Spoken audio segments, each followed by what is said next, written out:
Hello bachcho, let's read the question. So the question says the dimensional formula of the latent heat is। तो ये problem समझने से पहले हम इसके पीछे का की कंसेप्ट समझ लेते हैं। तो इसके पीछे लगने वाला की कंसेप्ट है लैटेंट हीट। तो लैटेंट हीट क्या होता है? Latent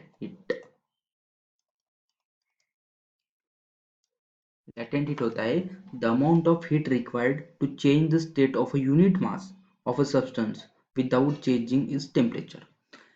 so the amount of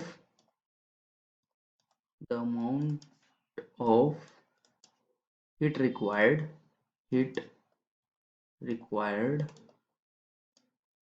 to change the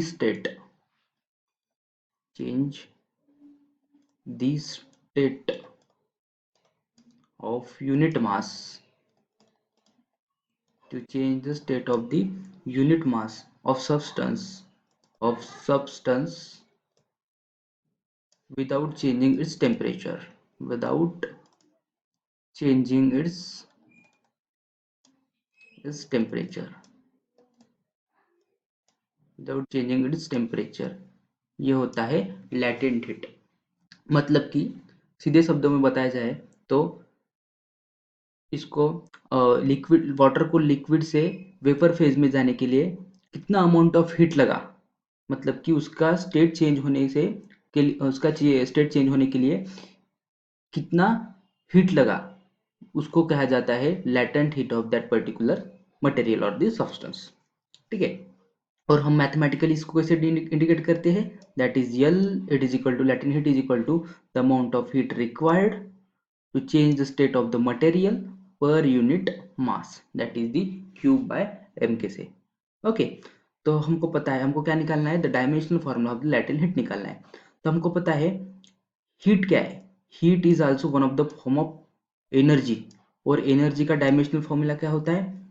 वो होता है m1l2t-2। क्या होता है? m1l2t-2। तो उसकी वजह से लैटेंट हीट का क्या हो जाएगा? तो dimensional formula of the latent heat it is equal to dimensional formula of the heat, that is Q upon dimensional formula of the mass, that is M। तो यहाँ से हम निकालेंगे, that is m1l2t-2 divided by per m to the power 1। ठीक है, जब वो numerator में जाएगा तो m से m कैंसिल हो जाएगा, मतलब कि m 0 हो जाएगा, L2 हो जाएगा और T-2 हो जाएगा।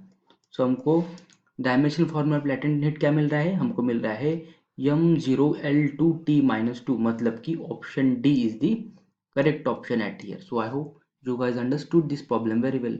Thank you so much and all the best.